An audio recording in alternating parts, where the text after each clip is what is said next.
Hello and welcome back to study with Saurabh YouTube channel. आज के इस वीडियो में हम झारखंड सीजीएल 2023 के लिए जो हिंदी पेपर 2 की हमारी सीरीज चल रही है उसमें हम काव्य विधि के अंतर्गत जो निर्धारित कवि दिए गए हैं उनमें सर्वेश्वर दयाल सक्सेना को देखेंगे। ये जो वीडियो है ये हमारा पार्ट नंबर 10 है। इससे पहले मैंने कई सारे जो वीडियोज़ हैं इस सीरीज में अपलोड किया है और इससे पहले कई सारे जो वीडियोज़ हैं वो चैप्टर जो कई सारे हैं उनको अपलोड कर दिया है। तो इन सारे चैप्टर को यदि आप एक जगह देखना चाहते हो तो ये प्लेलिस्ट मैंने बना दिया है जेएसएससी सीजीएल हिंदी पेपर 2। यहाँ पे आपको सारे वीडियोज़ मिल जाएंगे। लगभग यहाँ पे मैंने अब तक 46 जो वीडियो है उनको अपलोड कर दिया है। इसका जो लिंक है वो मैं डिस्क्रिप्शन में दे दूंगा।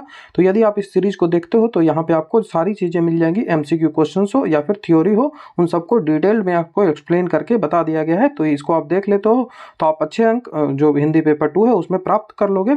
कहानी उपन्यासों को नहीं पढ़ा है तो मैंने अपने टेलीग्राम चैनल पर इन सबको भेज दिया है, तो वहाँ से आप इसको पढ़ सकते हो। ये हमारा टेलीग्राम चैनल है स्टडी विद सौरभ ऑफिशियल। इस पे आप जो है वो कहानी उपन्यास सभी को पढ़ सकते हो और जो इंपॉर्टेंट इन्फॉर्मेशंस होती हैं उन सबको मैं यहाँ अपडेट करते रहता हूँ। और मुझसे बात करनी है तो ये मेरा पर्सनल यूजर नेम है सौरभ25 सिंह। इस पे आप मुझे मैसेज भी कर सकते हो। ये QR कोड है, इसको स्कैन कर आप ज्वाइन कर सकते हो। तो चलिए अब हम सर्वेश्वर दयाल सक्सेना है उनके बारे में पढ़ लेते हैं। उनका जो जीवन परिचय है वो शॉर्ट में देख लेते हैं। तो इनका जो पूरा नाम है वो सर्वेश्वर दयाल सक्सेना है। ठीक है, इनका पूरा नाम सर्वेश्वर दयाल सक्सेना है और इनका जो जन्म हुआ था वो 1927 ईस्वी में हुआ था। कहाँ हुआ था? तो बस्ती जिला में हुआ था। और बस्ती जिला कहाँ है? तो वो यूपी में है।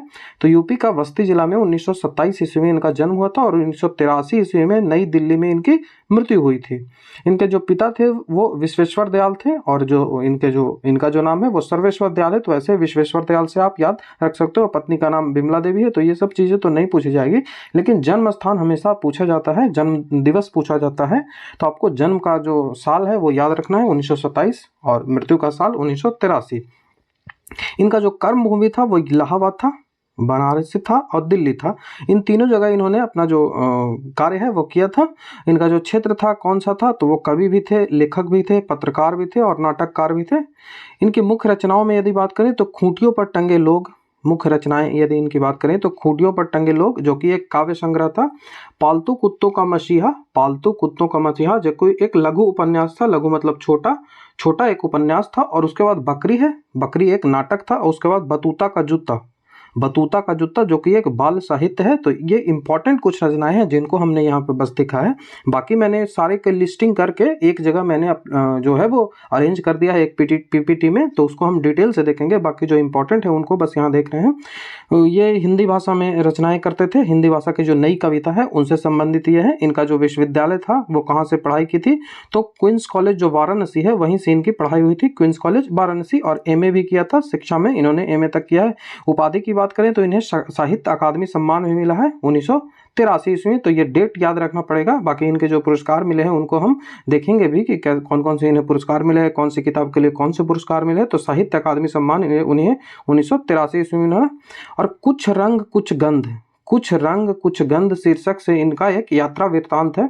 यात्रा वृत्तांत मतलब कि जब यात्राएं आप करते हो तो यात्रा करने के बाद जो संस्मरण आपके पास रह जाता है, तो यात्रा के विस्तार के रूप में जब आप बताते हो तो उसे यात्रा वृत्तांत बोलते हैं। तो कुछ रंग कुछ गंध नाम से इनका जो यात्रा वृत्तांत है वो प्रकाशित हुआ था। और इसके साथ साथ इनके जो एक शमशेर और नेपाली जो कविताएं हैं नाम से इनके कृतियों का संपादन भी इसने किया था। तो शमशेर और नेपाली नाम की जो कविताएं हैं उनका भी संपादन इसने किया था। तो इसे भी आपको याद रखना पड़ेगा। बाकी अब डिटेल से इनकी जीवनी की बात करें, जीवन परिचय की डिटेलिंग में बात करें तो सर्वेश्वर दयाल सक्सेना है।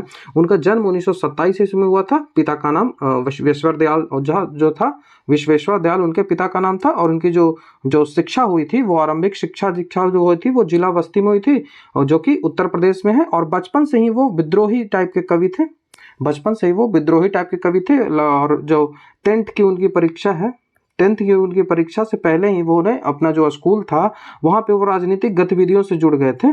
तो राजनीतिक गतिविधियों से जुड़ जाने के कारण, राजनीतिक जो चूल्हाबाजी है उनके कारण उन्हें कॉलेज से निकाल भी दिया गया था। फिर बाद में उन्हें एंग्लो जो संस्कृत कॉलेज था, एंग्लो संस्कृत हाई स्कूल जो था वहाँ पे वहीं से इन्होंने 1941 ईस्वी में हाई स्कूल की परीक्षा उत्तीर्ण की थी। तो राजनीति में यह काफ़ी संलग्नित होते थे बचपन से ही, जिस कारण से उन्हें जो है वो कॉलेज से भी निकाल दिया गया था। और इस कारण से ही उनके जो मस्तिष्क है उस पर विद्रोही मतलब जो विरोध करने का क्षमता जो होती है वो डेवलप यहीं से उनकी हुई थी। तो ये विद्रोही कवि भी उन्हें कहा जाता है, विद्रोही प्रकृति का कवि। सर्वेश्वर दयाल सक्सेना है वो एक प्रसिद्ध कवि और महान साहित्यकार भी हुए हैं। ठीक है, इन्होंने नाटकें भी लिखी है, उपन्यास भी लिखे हैं, बाल साहित्य भी लिखे हैं, कई सारे इन्होंने रचनाएं लिखे हैं। जो सर्वेश्वर दयाल सक्सेना है उसने तीसरा सप्तक, मैंने पिछला जो वीडियो था जिसमें अज्ञेय के बारे में मैं बात कर रहा था, उसमें मैंने बताया था कि तार सप्तक जो है, तार सप्तक है जो कि 1943 ईस्वी में ज्ञानपीठ जो है वो भारतीय ज्ञानपीठ उसके द्वारा प्रकाशित किया गया था। इसमें 7 कवियों का एक संग्रह है, बस मैंने पिछली वीडियो में पूरा बता दिया है, उसको आप चेक कर लोगे, मैं उसका लिंक है वो डिस्क्रिप्शन में दे दूंगा, प्लेलिस्ट में जाकर आप चेक कर लोगे। तो तार सप्तक में जो 7 कवि थे उनमें से एक कवि जो है वो सर्वेश्वर दयाल सक्सेना है। वो तीसरे सप्तक में महत्वपूर्ण कवियों में साथ निभाया है इन्होंने। जो अज्ञेय हैं उनका साथ निभाया था, और जो अज्ञेय है उसने किन किन सप्तक का प्रकाशन किया था, तो 3, 4 और 2 3 4 जो सप्तक था, दूसरा सप्तक, तीसरा सप्तक और चौथा सप्तक, इसका प्रकाशन किसके द्वारा किया गया था, तो ये अज्ञेय के द्वारा किया गया था। और जो तीसरा सप्तक है उसमें सर्वेश्वर दयाल सक्सेना थे, वो पार्टिसिपेट किए थे। इसके अतिरिक्त जो उन्होंने कहानी, नाटक, बाल साहित्य का भी रचना की है। उनकी रचनाओं में भाषाओं का उन्होंने अनुवाद भी किया है, कई सारे भाषाओं में लिखी गई रचनाओं को हिंदी में अनुवाद किया है, और जो कई सारे रचनाएं हैं उनको डिफरेंट लैंग्वेज है उनमें इन्होंने अनुवाद किया था। जो इनमें इन्होंने आकाशवाणी जो है AIR जिसको बोलते हैं, ऑल इंडिया रेडियो, AIR में ये सह निर्माता के रूप में काम किया, और यहाँ पे इसने जो है वो दीनमान का उप संपादक के रूप में इसने काम किया। इन्होंने दीनमान का उप संपादक के रूप में, और पराग का इन्होंने संपादन भी किया। तो ये पत्रिका जो है वो ये आपको याद रखना है, दीनमान और पराग, इसका संपादन किसने किया, तो ये सर्वेश्वर दयाल सक्सेना के द्वारा किया गया था। यद्यपि जो सर्वेश्वर दयाल सक्सेना थे उनका साहित्यिक जीवन काव्य से ही आरंभ हुआ था, जो कविताएं हैं उन्हीं से इनका जो साहित्यिक जीवन है उसका आरंभ हुआ था। बाकी उनके चर्चे और चरखे, ये जो स्तंभ के दीनमान में छपे थे, दीनमान जो पत्रिका थे उनमें इनके चर्चे और चरखे जो छपे थे, इनसे उनका जो लोकप्रियता है वो काफ़ी बढ़ गई थी। जो काव्य संग्रह के बाद इनके जो चर्चे और चरखे जो कि दीनमान जो पत्रिका है उसमें छपी थी, तो इनसे लोकप्रियता इनकी बढ़ी। 1983 ईस्वी में इन्हें, मैंने बताया कि 1983 ईस्वी में इन्हें जो साहित्य अकादमी जो पुरस्कार है वो मिला था, साहित्य अकादमी पुरस्कार है वो मिला था। किसके लिए, तो खूंटियों पर टंगे लोग जो है ये, इसके लिए इन्हें सर्वेश्वर दयाल सक्सेना को कौन से अवार्ड मिला, तो जो सबसे ऊंचा साहित्यिक सम्मान होता है साहित्य अकादमी सम्मान, वो इन्हें मिला था। तो ये चीज़ें हैं वो आपको याद रखनी पड़ेगी। इन्होंने 1943 ईस्वी में वाराणसी के जो क्वींस कॉलेज है वहाँ से इंटरमीडिएट की परीक्षा इन्होंने उत्तीर्ण की थी, और इलाहाबाद से इन्होंने BA और जो किया था 1949 ईस्वी में, और MA की भी परीक्षा यहीं से वो उन्होंने उत्तीर्ण की थी।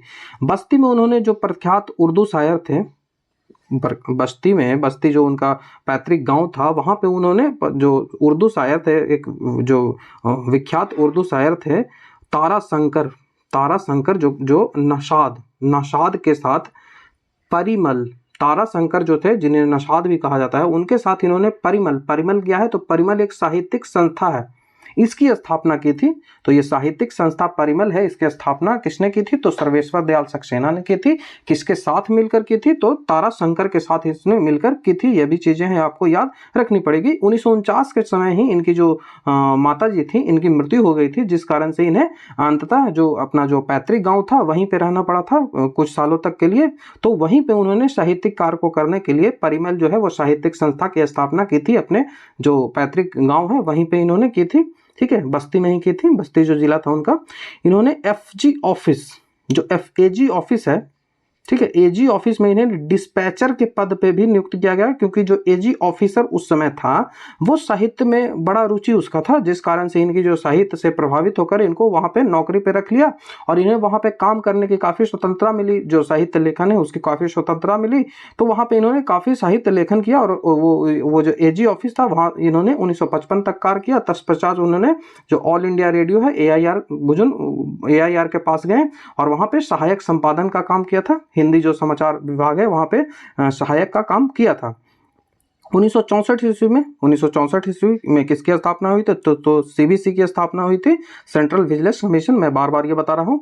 1964 ईस्वी में जब दीनमान पत्रिका का प्रकाशन आरंभ हुआ, दीनमान जो पत्रिका है उसका प्रकाशन कब आरंभ हुआ, तो वो 1964 ईस्वी में आरंभ हुआ। कैसे याद रखोगे, तो 1964 में सीवीसी की एस्टेब्लिशमेंट भी हुई थी, सेंट्रल विजिलेंस कमीशन। तो जो वरिष्ठ पत्रकार थे अगे, उनके साथ इन्होंने मिलकर, अगे का जो आग्रह है, अगे ने इनको बुलाया था, तो वहां से वो दिल्ली आ गए थे और वहीं पे दीनमान से जुड़ गए। ठीक है, और अगे जी के साथ जो पत्रिका है उनमें काफी इन्होंने अगे जी के साथ सीखा, इनके साथ काम किया दीनमान पत्रिका में, ये आपको याद रखना है। और 1982 ईस्वी में इनकी जो बाल पत्रिका पराग थी, पराग का संपादन भी किया। तो दीनमान और पराग बस याद रख लो, इतना भी आपके लिए काफी होगा।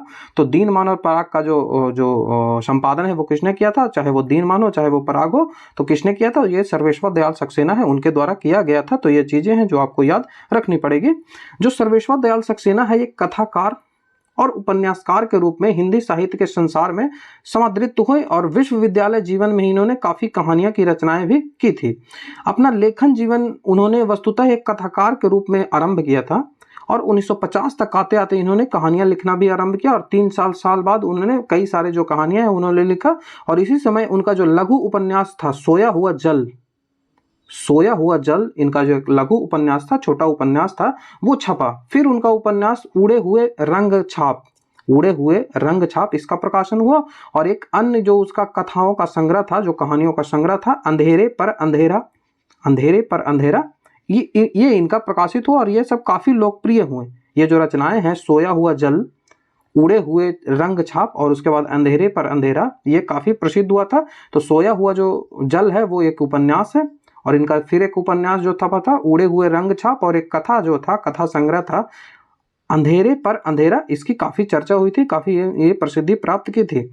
इन कहानियों के बाद वो कविता लेखन के क्षेत्र में 1950 में आ गए थे। इसके बाद उन्होंने जो काव्य है उस पर रचनाएं करने लगी थी और 1959 ईस्वी में इन्होंने अगे के संपादन में प्रकाशित जो तीसरा सप्तक है उसमें पार्टिसिपेट किया था और वहां पे इनकी काफी पहचान बनी थी, काफी प्रसिद्धि यहाँ पे उन्हें मिली थी। सर्वेश्वर दयाल सक्सेना ने नाटक हो, चाहे उपन्यास हो, चाहे वो कहानी हो, इन सब के साथ साथ उन्होंने पत्रकारिता के क्षेत्र में भी काफी ऊंचाइयां प्राप्त की थी और उनका जो कवित्व जीवन था वो सर्वाधिक प्रखर था। जो एक कवि के रूप में वो सबसे ज्यादा प्रसिद्ध हुए, वो किस रूप में हुए, तो वो एक कवि के रूप में सर्वाधिक प्रखर हुए, सर्वाधिक प्रसिद्ध हुए वो कवि के लिए। इनके जो कवि रघुवर सहाय है, ये एक स्टेटमेंट कहा जाता है इनके बारे में। कवि रघुवर सहाय ने कहा है कि सर्वेश्वर दयाल सक्सेना ने कविता को एक नया रूप दिया और एक नई भाषा की खोज की। तो ये किसने कहा था, तो ये कवि रघुवर सहाय ने कहा था। तो ये स्टेटमेंट है जो आपसे पूछी जा सकती है। इनकी जो यदि साहित्यों की बात करें कि इनकी जो साहित्य की रचनाएं हैं कौन कौन सी आपको याद रखनी है, तो इनके नाटकों में सबसे जो प्रसिद्ध है वो बकरी है।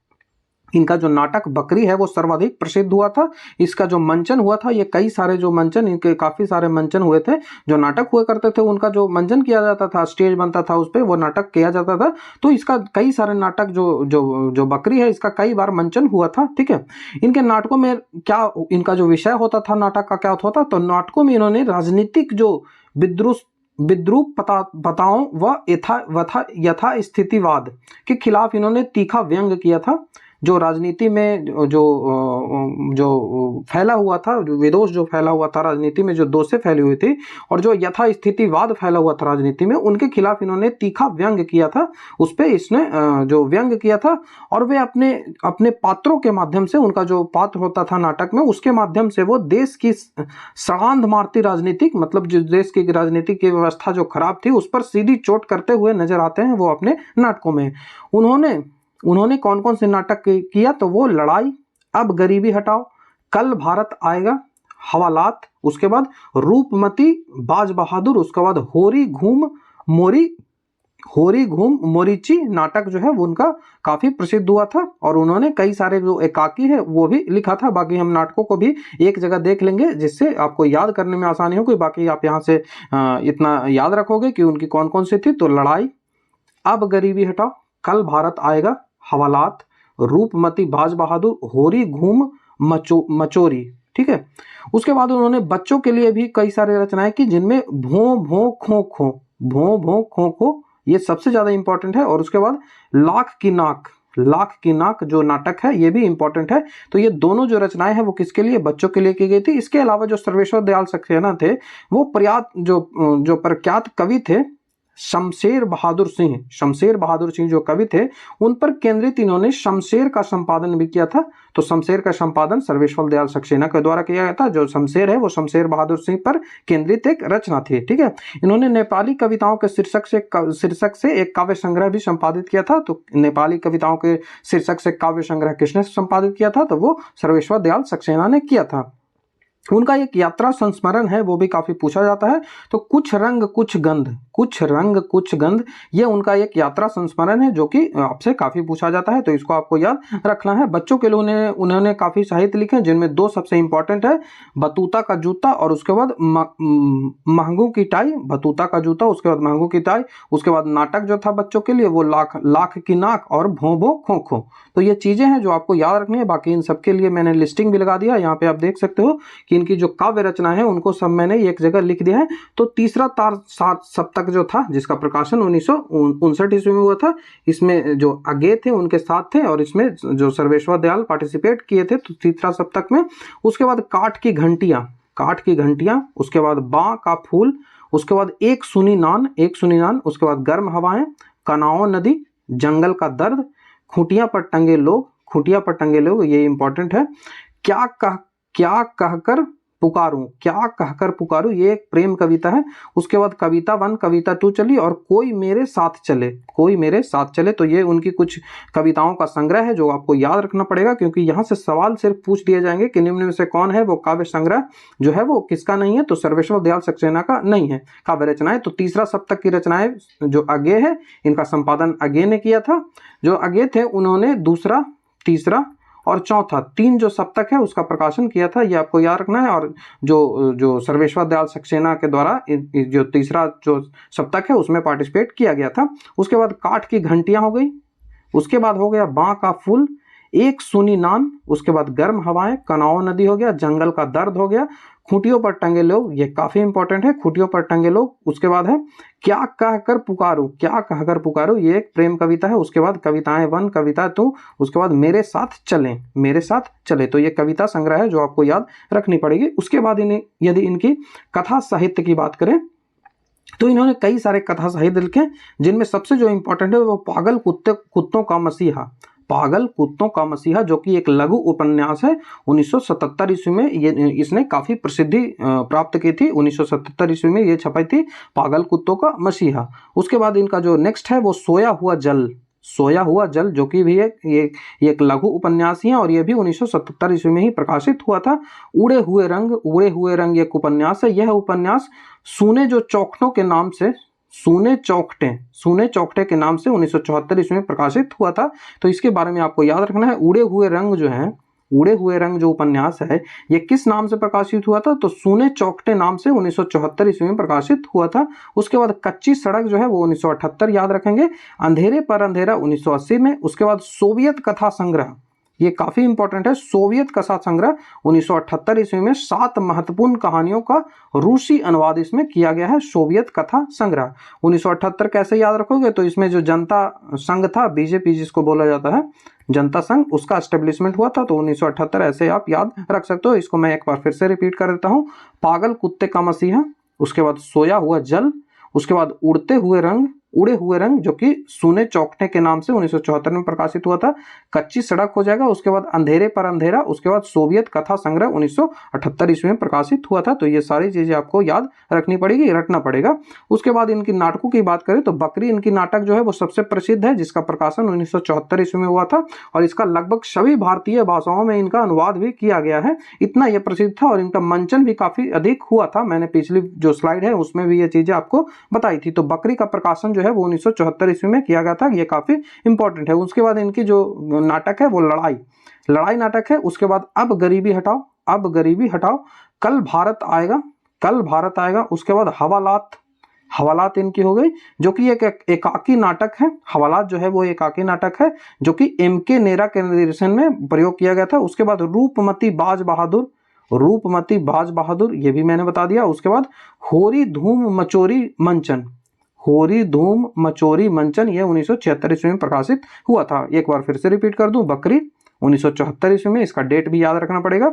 उसके बाद लड़ाई हो गया, अब गरीबी हटाओ, कल भारत आएगा, उसके बाद हवालात, उसके बाद रूपमती बाज बहादुर, इसके बाद होरी धूम मचोरी मंचन। तो ये याद रखना है, जो कि एक सर्वेश्वर दयाल सक्सेना है उनके द्वारा लिखे गए नाटक है।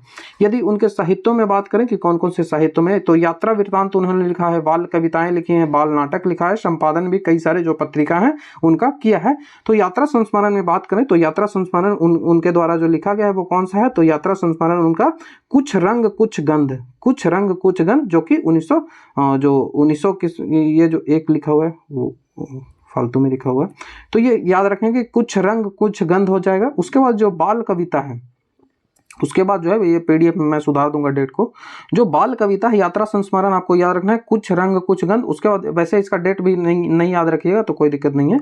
बाल कविताओं में बात करो तो बतूता का जूता है और महंगू की टाई है, ये दो इंपॉर्टेंट है, बतूता का जूता और महंगू की टाई। यदि बाल नाटकों में बात करें तो इनकी दो याद रखना है, लाख की नाक, लाख की नाच, उसके बाद भों भों खो खो, भों भों खो खो।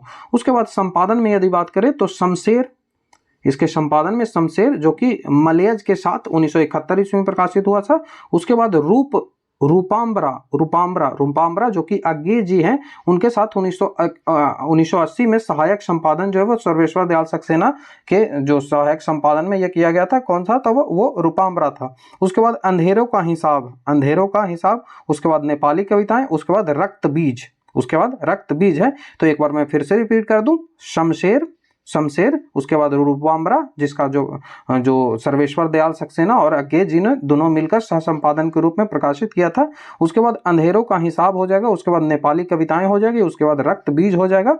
तो ये जो संपादन उन्होंने किया था। उसके बाद बाल नाटकों में भों भों खो को, उसके बाद लाख की नाक हो जाएगा। और बाल कविताओं में बात करें तो बतूता का जूता हो जाएगा और महंगू की टाई। और उसके बाद यात्रा संस्मरण में बात करें तो कुछ रंग कुछ गंध। तो ये जो चीजें हैं ये आपको याद रखनी पड़ेगी, तभी आपसे सवाल जो है वो बन पाएंगे, क्योंकि सवाल ऐसे ही पूछे जाते हैं कि निम्न में से कौन सा है वो जो बाल नाटक नहीं है, या फिर सर्वेश्वर दयाल सक्सेना का कौन सा बाल नाटक है। तो सारी चीजों को आपको याद रखना पड़ेगा। तो ये वीडियो है जिसमें हमने डिस्कस किया कि जो सर्वेश्वर दयाल सक्सेना है उनका जीवन कैसा रहा था, उनने किस भाषाओं का प्रयोग किया, कैसे साहित्य उन्होंने लिखे, कैसे नाटकों को लिखा। और उसके बाद हमने लिस्टिंग देखा कि कैसे कैसे नाटक है, कौन कौन से नाटक है, कौन कौन से बाल साहित्य हैं, इन सबको लिखा। तो यदि आपको वीडियो अच्छा लगता है तो आप हमारे चैनल को सब्सक्राइब, वीडियो को लाइक शेयर कमेंट जरूर कर दें। वीडियो को लाइक शेयर कमेंट करना जरूरी है, क्योंकि जब वीडियो को लाइक शेयर कमेंट मिलता है, वीडियो पे लाइक आती है, वीडियो पे जो व्यू बढ़ता है, तो मेरा मोटिवेशन है वो मुझे मिलती है, जिस कारण से मुझे काम करने में और एनर्जी मिलती है। तो ये आपके लिए जरूरी है कि मैं आपके लिए जब मेहनत कर रहा हूँ, काफ़ी मेहनत करने के बाद मैं ये वीडियोस लाता हूँ, तो मैं आपके लिए मेहनत कर रहा हूँ। तो आप मेरे लिए बस इतना कर दीजिए, वीडियो को लाइक करिए और शेयर कर दीजिए, कमेंट करिए आपको वीडियो कैसा लग रहा है। यदि आप हमसे सोशल मीडिया के थ्रू जुड़ना चाहते हैं तो ये मेरा सोशल मीडिया का जो कुछ लिंक है जो आपको डिस्क्रिप्शन में मिल जाएगा, तो वहां से मुझसे आप जुड़ सकते हो। तो ये वीडियो था जिसमें हमने सर्वेश्वर दयाल सक्सेना को कंप्लीट कर लिया। अब जो नेक्स्ट वीडियो है वो पार्ट नंबर 11 जो होगा वो धूमिल को देखेंगे, और इसके बाद हम जो हिंदी साहित्य का इतिहास है उसको आरंभ करेंगे और उसको जल्दी से जल्दी कंप्लीट करने का प्रयास करेंगे। तो वीडियो देखने के लिए थैंक यू। नेक्स्ट वीडियो में ही आपसे मिलता हूँ।